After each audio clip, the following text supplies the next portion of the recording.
दोस्तों नमस्कार। Atharva success point के यूट्यूब चैनल पे आप सभी का बहुत बहुत स्वागत है। दोस्तों जैसा कि पीसीएस रिवीजन श्रृंखला के क्रम में हम आज आगे बढ़ते हैं। हमने पिछली क्लास में 2020 से 2018 तक के प्रश्नों को देखा था। आज हम 2017 से शुरू करेंगे, उसके आगे के प्रश्नों को देखेंगे, मध्यकालीन इतिहास के। आइए शुरू करते हैं, बिना समय गंवाए शुरू करते हैं। हम लोग पहले प्रश्न पे चलते हैं।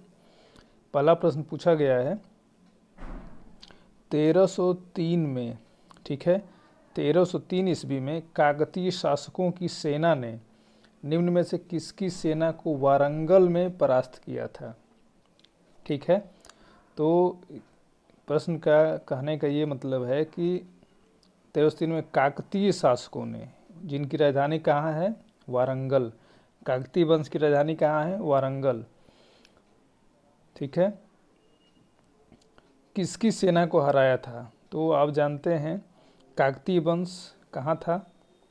जो काकतीय वंश था ये तेलंगाना के, ठीक है, तेलंगाना के वारंगल में स्थित था। ठीक है, जो काकतीय वंश है, काकतीय वंश ये वारंगल में इसकी राजधानी है। ठीक है, यहीं पे शासन करता था। और वहाँ का शासक कौन था 1303 ईस्वी के आसपास। वहाँ का 1330 ईस्वी के आसपास का जो शासक था प्रताप रुद्र देव। ठीक है, प्रताप रुद्र देव वहाँ के शासक थे 1303 ईस्वी में। और इन्होंने अलाउद्दीन खिलजी की सेना को पराजित किया था। ठीक है, अलाउद्दीन पहला शासक था जिसने दक्षिण में आक्रमण करने की सोची।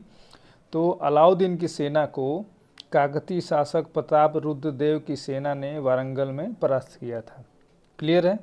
चलिए, सही उत्तर होगा सी। अगला प्रश्न देखते हैं हम। अगला प्रश्न पूछा गया है अकबर के शासनकाल में, अकबर के शासनकाल में दक्कन में निम्न पद्धतियों में से कौन सा भू राजस्व वसूली का प्रचलित आधार था। बहुत ही बेहतरीन और बहुत अच्छा प्रश्न था, बिल्कुल नया प्रश्न था ये। और लगभग लोगों ने बहुत गलती, लगभग लोगों का ये प्रश्न गलत ही था, क्योंकि ये नया प्रश्न बनाया गया था आयोग द्वारा।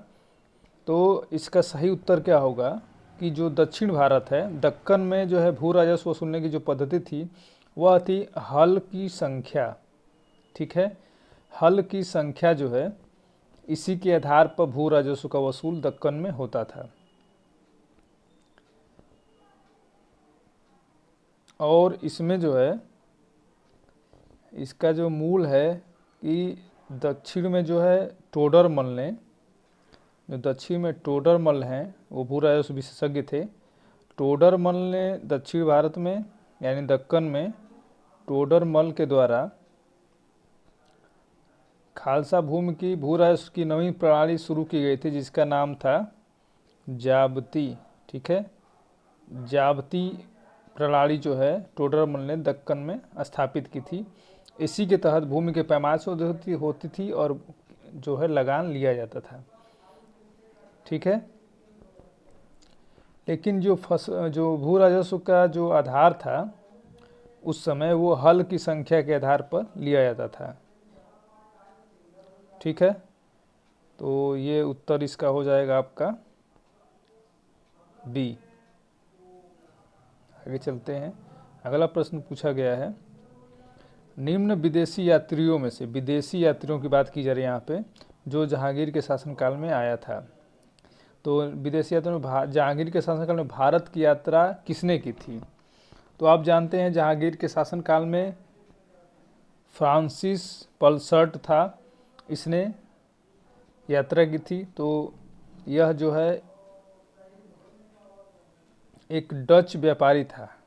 फ्रांसिस्को पल्सर्ट जो है डच व्यापारी था और यह जो है मुगल साम्राज्य में जहांगीर के शासनकाल में आया था। और इसने अपनी एक पुस्तक लिखी थी, उसका नाम ही था जहांगीर का भारत, जहांगीर का भारत। ये पुस्तक का नाम है इसके, और इसकी रचना किसने की थी? फ्रांसिस्को पल्सर्ट ने। यह जहांगीर के शासनकाल में भारत में आया था। ठीक है, चलिए अगला प्रश्न देखते हैं। पूछा गया है जौनपुर राज्य, जौनपुर उत्तर प्रदेश का एक राज्य है, इसकी अंतिम शासक कौन था? तो जानते हैं आप जौनपुर की स्थापना किसने की थी? अगर ये पूछा जाता है तो जौनपुर की स्थापना फिरोज शाह तुगलक ने की थी। लेकिन फिरोज शाह तुगलक से पूर्व फिरोज शाह तुगलक ने इसकी स्थापना की थी।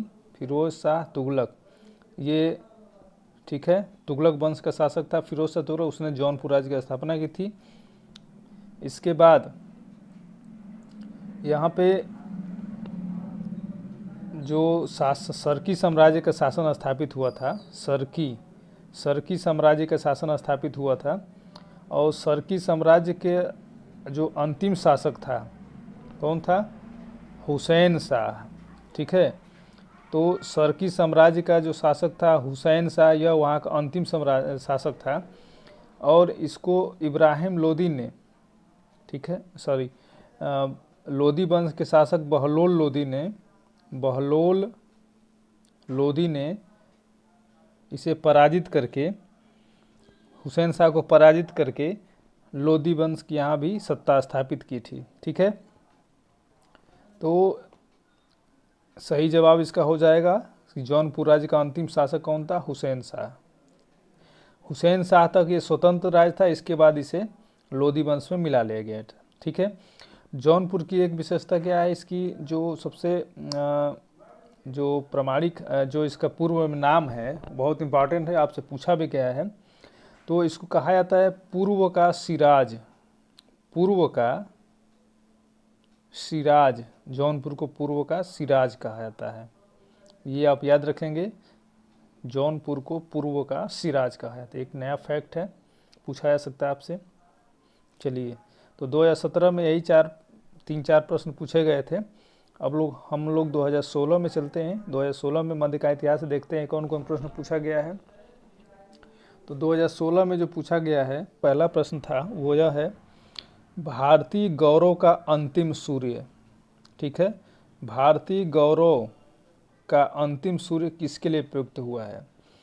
भारतीय गौरव से यहाँ मतलब है कि भारतीय मूल के शासक, यानी कि हिंदू शासकों की बात की जा रही है। उस कौन सा हिंदू शासक अंतिम था जिसको अंतिम सूर्य कहा गया है? तो इसका सही जवाब हो जाएगा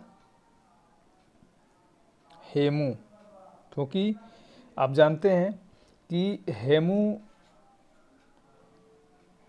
इस समय जो आदिल शाह सूर था, अफगान शासक आदिल शाह सूर, ठीक है, आदिल शाह सूर का यह सेनापति था हेमू। ठीक है, आदिल शाह सूर के सेनापति थे हेमू। और इनका जो युद्ध हुआ था पानीपत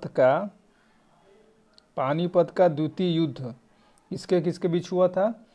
तो हेमू और मुगल सेना के बीच हुआ था। ठीक है, और हेमू ने मुगल सेना को पराजित करके दिल्ली पर अधिकार कर लिया था, और दिल्ली के शासन पर इन्होंने अधिकार करके इन्होंने विक्रमादित्य की उपाधि धारण की। विक्रमादित्य की उपाधि जानते हैं आप, बहुत फेमस रहा है प्राचीन काल से ही, तो ये श्रेष्ठता प्रदर्शित करता है शासकों का। तो विक्रमादित्य की उपाधि धारण की और इन्होंने दिल्ली पे अपनी सत्ता स्थापित की, और ये दिल्ली के अंतिम हिंदू सम्राट बने, अंतिम हिंदू सम्राट। ठीक है, इसलिए इनको जो है, इनको कहा जाता है कि भारतीय गौरव का अंतिम सूर्य। तो हेमू सही उत्तर हो जाएगा। ठीक है, ये एक बार और पूछा भी गया है कि विक्रमादित्य ये अंतिम जो सूर्य थे या अंतिम हिंदू शासक थे दिल्ली के, तो सही है, और विक्रमादित्य की उपाधि धारण करने वाले भी अंतिम व्यक्ति थे। और चौथे व्यक्ति थे, तो 14वें व्यक्ति थे जिन्होंने विक्रमादित्य की उपाधि धारण की थी। ठीक है, तो सही उत्तर हो जाएगा इसका हेमू। अगला प्रश्न देखते हैं। पूछा गया है विक्रमशिला विहार का संस्थापन कौन था? तो पहले हम ये देखें कि विक्रमशिला विहार जो है कहाँ स्थित है। तो विक्रमशिला विहार जो है बिहार राज्य के, जो वर्तमान में बिहार राज्य है, इसके भागलपुर जिले में स्थित है। ठीक है, भागलपुर जिले में स्थित है और प्राचीन काल में बहुत ही महत्वपूर्ण विश्वविद्यालय था। और इसकी स्थापना किसने की थी? इसकी स्थापना जो है धर्मपाल ने, पाल वंश के शासक धर्मपाल ने इसकी स्थापना करवाई थी। ठीक है, पाल वंश के शासक धर्मपाल ने विक्रमशिला विश्वविद्यालय की स्थापना करवाई थी। इसके साथ साथ एक और इन्होंने विश्वविद्यालय बनवाया था, वो है सोमपुरी विश्वविद्यालय। सोमपुरी विश्वविद्यालय पहाड़पुर, ये पहाड़पुर में सोमपुर विश्वविद्यालय भी इन्होंने बनवाया था और विक्रमशिला विश्वविद्यालय भी इन्होंने स्थापना कराई थी। ठीक है, तो धर्मपाल सही उत्तर हो जाएगा। और धर्मपाल ने परम सौगत की उपाधि धारण की थी। ये पूछा गया परम सौगत की उपाधि धारण करने वाला कौन है, ये पूछा जाता है। तो धर्मपाल ने परम सौगत की उपाधि धारण की थी। चलिए अगला प्रश्न देखते हैं हम। पूछा गया है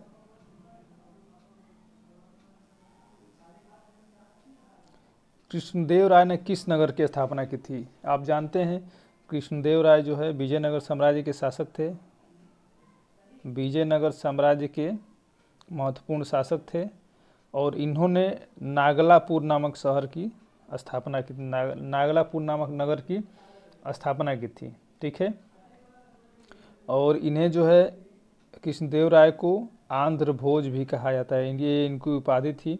कई बार आपसे पूछा गया है कि आंध्र भोज की उपाधि किसकी थी, तो ये है कृष्णदेव राय ने आंध्र भोज की उपाधि धारण की थी।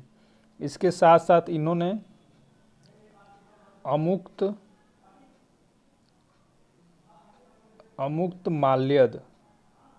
माल्यद नामक तेलुगु भाषा का ग्रंथ लिखा था। ठीक है, तेलुगु भाषा का ग्रंथ अमुक्त माल्यद इन्होंने रचना की थी। ठीक है, और इनकी उपाधियां कौन कौन थी? आंध्र भोज, अभिनय भोज या आंध्र पितामह, ये तीनों उपाधियां इन्हीं की थी, कृष्णदेव राय की। और इन्होंने नागलापुर नामक नगर की स्थापना की थी। चलिए अगला प्रश्न देखते हैं। जहांगीर ने मुख्यतया निम्नलिखित में से किस कला को संरक्षण दिया था? ठीक है, तो आप जानते हैं कि जहांगीर सबसे बड़ा चित्रकार माना जाता है अपने मुगल काल का, तो इन्होंने चित्रकला को ज़्यादा प्राथमिकता दी थी। और इनके दरबार में बहुत से चित्रकार जो है प्रमुख चित्रकार उपस्थित थे और इनमें मंसूर का नाम प्रसिद्ध है। उस्ताद मंसूर जो एक पक्षी विशेषज्ञ थे, ये कई बार पूछा भी जा चुका है कि उस्ताद मंसूर जो है कौन पक्षी विशेषज्ञ है, तो उस्ताद मंसूर पक्षी विशेषज्ञ माने जाते हैं और ये चित्रकला के पारखी थे और जहांगीर भी चित्रकला के बहुत ही बड़े कलाकार थे। ठीक है, तो इन्होंने चित्रकला को संरक्षण दिया था। अन्य चित्रकारों में फारूक बेग, विशनदास, उस्ताद मंसूर, दौलत, मनोहर, अबुल हसन थे इनके शासनकाल में, जहांगीर के शासनकाल में। ठीक है, चलिए अगला प्रश्न देखते हैं हम। गुलाम का गुलाम किसे कहा गया है? तो आप जानते हैं कि गुलाम का गुलाम जो है इल्तुतमिश को कहा गया है। क्यों? क्योंकि मोहम्मद गौरी ने अपने गुलाम कुतुबुद्दीन ऐबक को जो है शासन नियुक्त किया और कुतुबुद्दीन ऐबक का गुलाम जो है इल्तुतमिश था और बाद में इनका दामाद भी बना।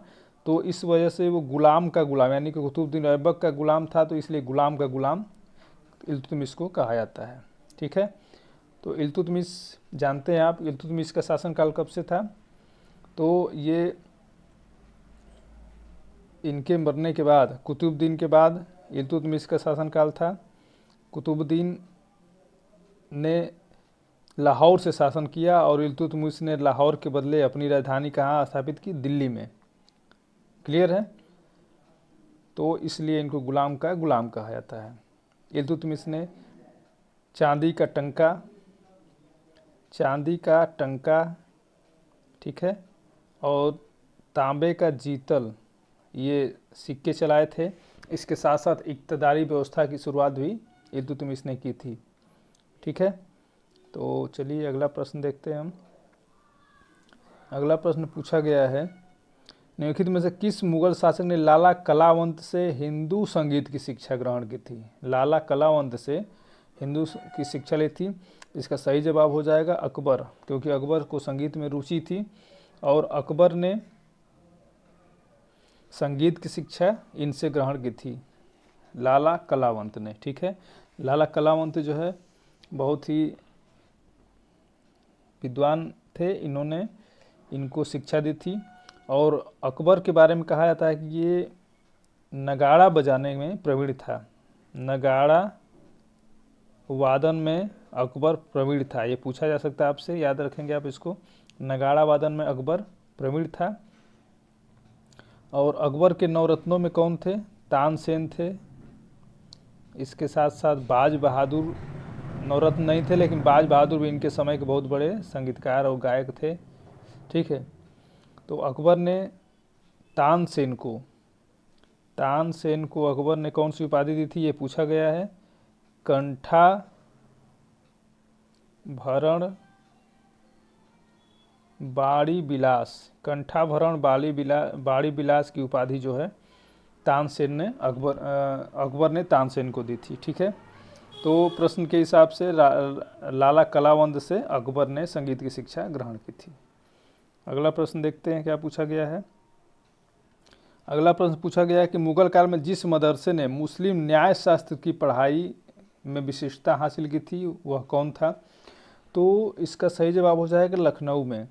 मुस्लिम न्याय शास्त्र के लिए जो लखनऊ का मदरसा था वह प्रसिद्ध रहा है, और लखनऊ के फिरंगी महल मदरसा, उसका नाम था फिरंगी महल मदरसा, जिसने कि न्याय शास्त्र में, मुस्लिम न्याय शास्त्र में प्रवीणता हासिल की थी। लखनऊ में स्थित है फिरंगी महल मदरसा। ठीक है, और एक और मदरसा मुगल काल में था, वो भी जानते हैं आप, वो था सियालकोट। सियालकोट में जानते हैं आप पाकिस्तान में है वर्तमान में। तो सियालकोट का जो मदरसा था वह व्याकरण के लिए प्रसिद्ध था, मुस्लिम व्याकरण या उर्दू व्याकरण के लिए प्रसिद्ध था, या फारसी उर्दू के व्याकरण के लिए प्रसिद्ध था। और लखनऊ का जो मदरसा था वो न्याय शास्त्र के लिए प्रसिद्ध था। क्लियर है? चलिए अगला प्रश्न देखते हैं। पूछा गया है किस वर्ष बाबर ने सुल्तान इब्राहिम लोदी को पानीपत की लड़ाई में पराजित किया था? तो आप जानते हैं पानीपत का प्रथम युद्ध कब हुआ था? पानीपत का प्रथम युद्ध जो हुआ था 1526 में हुआ था। किसके बीच हुआ था? बाबर और इब्राहिम लोदी के बीच हुआ था। ठीक है, तो 1526 में हुआ था बाबर और इब्राहिम लोदी के बीच, और इन्हीं को हरा करके जो बाबर ने मुगल शासन की स्थापना भारत में की थी। क्लियर है? चलिए अगला अब ये हो गया 2016 का। अब हम 2015 के प्रश्नों को देखते हैं कौन कौन प्रश्न हैं। ठीक है, 2015 में जो पूछे गए प्रश्न हैं, 3-4 प्रश्न पूछे गए थे, काफ़ी बढ़िया प्रश्न है, इनको भी हम देख लेते हैं। तो सबसे पहला प्रश्न देखा जाए, निम्न में से किस किले का निर्माण अकबर के राज्यकाल में नहीं कराया गया था? यानी अकबर के जो किले हैं, कौन कौन किले हैं जिनका निर्माण इसके राज्यकाल में हुआ था, वो हम जानते हैं। कौन कौन किला है? तो आप जानते हैं कि अकबर का जो अकबर ने किन किलों का निर्माण कराया था? इलाहाबाद का किला अकबर ने बनाया था, आगरा का किला अकबर ने बनाया था, लाहौर का किला अकबर ने बनाया था। तो दिल्ली का लाल किला जो है अकबर ने नहीं बनाया था। दिल्ली का लाल किला किसने बनवाया था? तो आप जानते हैं दिल्ली का लाल किला शाहजहाँ के शासनकाल में बना था। ठीक है, शाहजहाँ के शासनकाल में बना था। तो इसका सही उत्तर क्या हो जाएगा कि अकबर ने दिल्ली के लाल किले को नहीं बनाया था। बाकी इन तीनों का निर्माण जो है अकबर के शासनकाल में ही हुआ था। और दिल्ली के लाल किले के बारे में एक और चर्चा हम देख लें तो 2007 में इसे यूनेस्को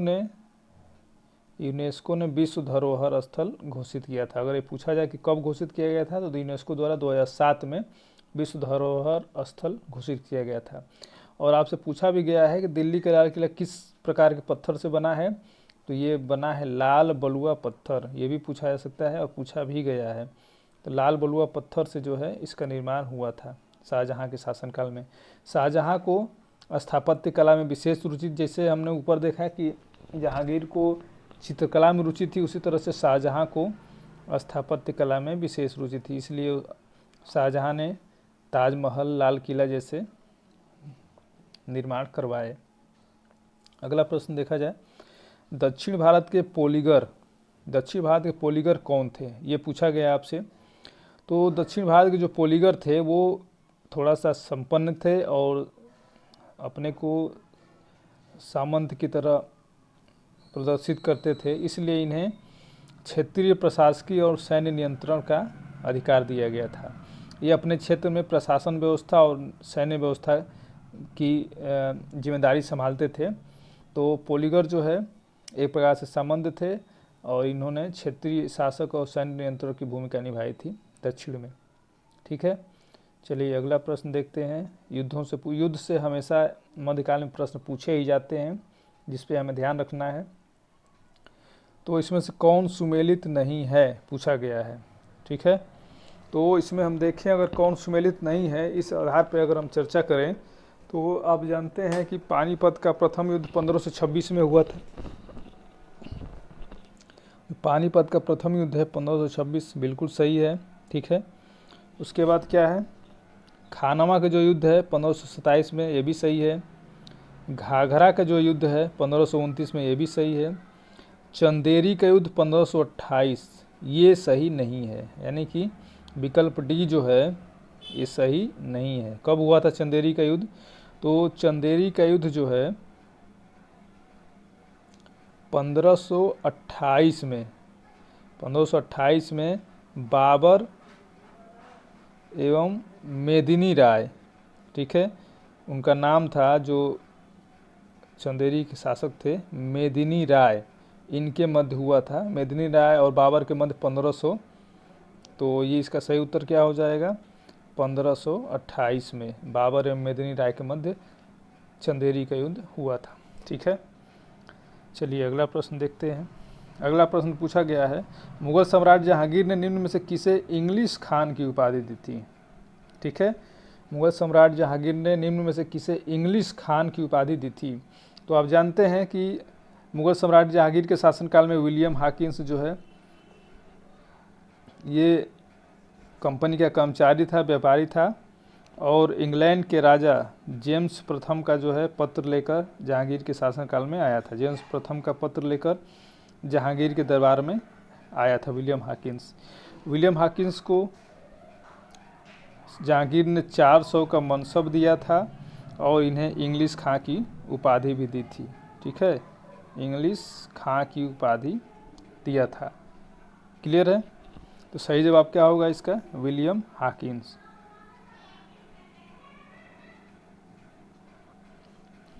चलिए 15 हो गया, अब 14 में हम प्रवेश करते हैं। देखते हैं 14 में कौन कौन बढ़िया प्रश्न पूछे गए हैं आपसे।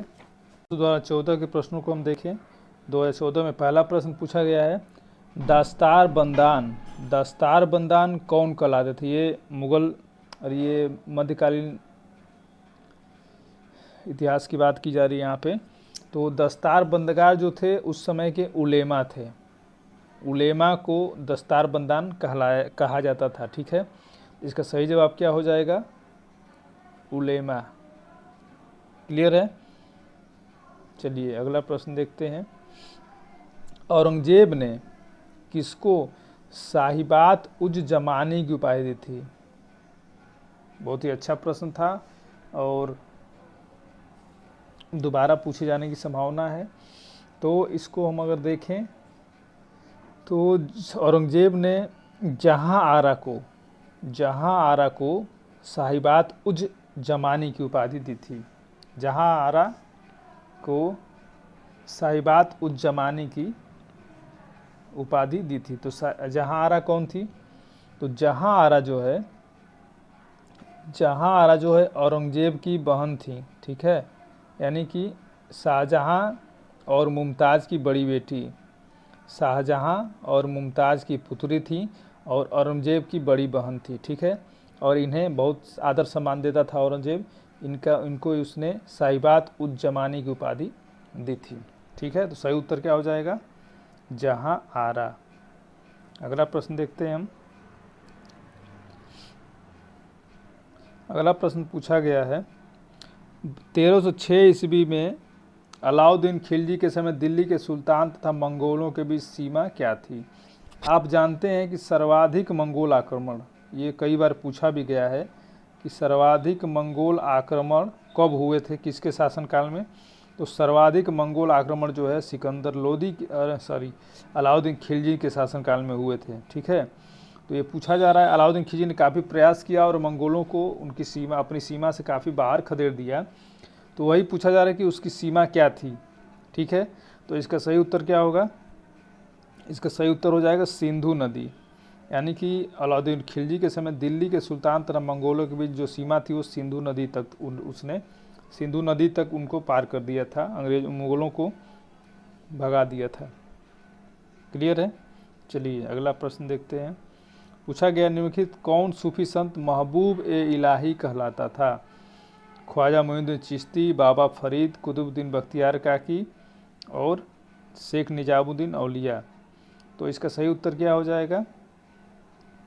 तो महबूब ए इलाही जो है शेख निजामुद्दीन औलिया को कहा जाता था। ठीक है, इन्हें महबूब ए इलाही कहा जाता था। और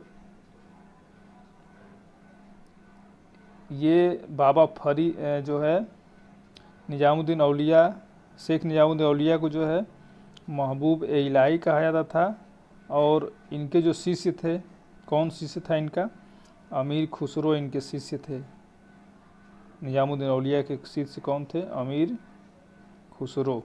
ठीक है, इनकी दरगाह कहाँ है ये भी पूछा गया आपसे। तो शेख निजामुद्दीन औलिया की जो दरगाह है वो दिल्ली में स्थित है। ठीक है, शेख निजामुद्दीन औलिया की दरगाह दिल्ली में स्थित है। इन्हें महबूब ए इलाही कहा जाता था। और ये बाबा फरीद के शिष्य थे।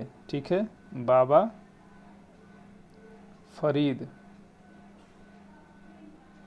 कौन कौन थे? एक तो थे निजामुद्दीन औलिया और दूसरा कौन था? अलाउद्दीन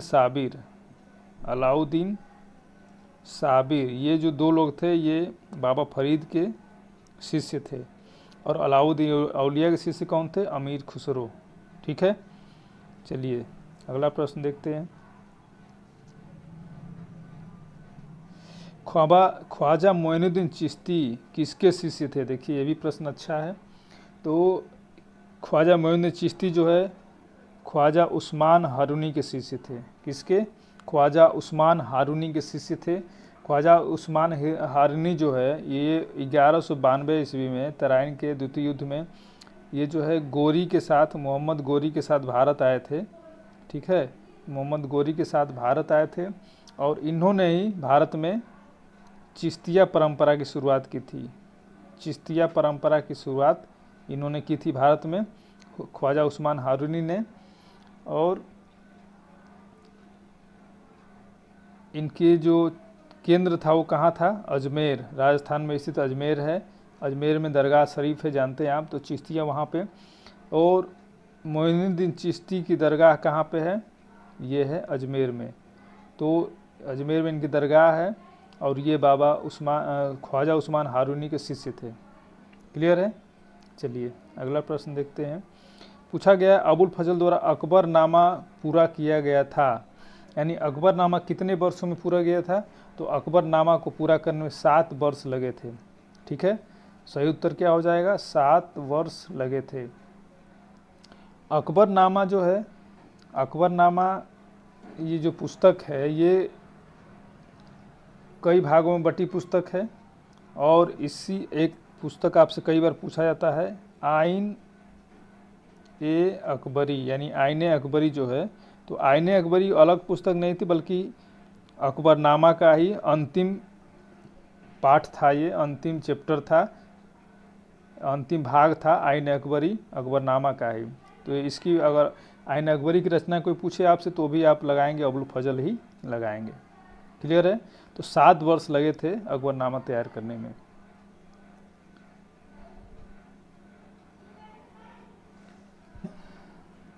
2017 से लेकर के 2014 तक के प्रश्नों को देख लिया। अगली श्रृंखला में हम बाकी जो शेष प्रश्न हैं, शेष वर्षों के पूछे गए प्रश्न उनको भी देख लेंगे। और मुझे उम्मीद है कि आप लोगों की ये श्रृंखला पसंद आ रही होगी, क्योंकि कम समय में आप लोगों का रिवीजन हो जा रहा होगा इससे और प्रामाणिक व्याख्या के साथ।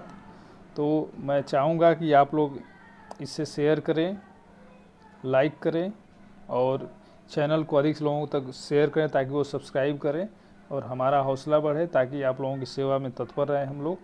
ठीक है, तब तक के लिए धन्यवाद, नमस्कार।